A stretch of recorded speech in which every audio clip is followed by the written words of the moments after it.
BBA third semester का हमारा paper है यूनिवर्सिटी का। Code subject is Indian economy and the code is BBA 303। तो डिस्कस कर लेते हैं। सेक्शन ए का फर्स्ट क्वेश्चन है, discuss the main characteristics of Indian economy. India की इकोनॉमी के मेन कैरेक्टरिस्टिक्स जो हैं वो आप एक्सप्लेन करेंगे इस क्वेश्चन में। Next question, what are the main causes of pollution increase in India. India में पॉल्यूशन को इंक्रीज होने के जो कारण है, जो रीजंस हैं, वो आपको कॉजेज बताने हैं। नेक्स्ट क्वेश्चन है, state and explain any 3 features of cottage industries. जो कॉटेज इंडस्ट्रीज होती हैं उनके फीचर्स आपको एक्सप्लेन करने हैं। नेक्स्ट क्वेश्चन है, give the name of any 3 financial institutions. कोई भी 3 फाइनेंशियल इंस्टीट्यूशंस के आपको नेम बताने हैं। Next question, what is mean by structural unemployment. Structural unemployment क्या है उसे एक्सप्लेन करेंगे आप अपने वर्ड्स में।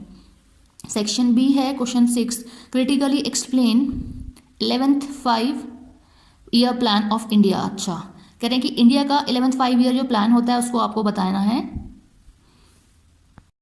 7th question, discuss the importance of small scale industries. Small scale industries की इंपॉर्टेंस बतानी है in the industrial development of India. Next बात करते हैं question 8, explain the role and functions of Niti Aayog. जो नीति आयोग बनाया गया है उसके रोल्स और उसके फंक्शंस आप बताएंगे।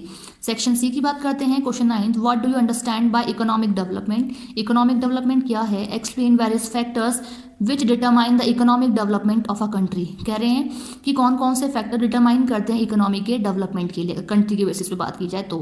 नेक्स्ट है 10th क्वेश्चन, एक स्टेटमेंट दी गई है, rapid population is growth is the central factor which has retarded the gains of economic development. तो इसे आपको एक्सप्लेन करना है। Question 11th, what are the main causes of backwardness of Indian agriculture and how it may be removed. किस तरीके से remove की जाती है। Question 12th, critically evaluate the prospects and problems of cotton and textile industries in India. Specially देखिए India के बारे में बार बार फोकस किया जा रहा है। क्वेश्चन 13 है, इस तरीके से एग्जाम में क्वेश्चन पूछे जाते हैं, व्हेन डिड आरबीआई नेशनलाइज। जो आरबीआई है वो कब नेशनलाइज हुआ था। Discuss the main functions of RBI and how is the functions of RBI differs from commercial bank.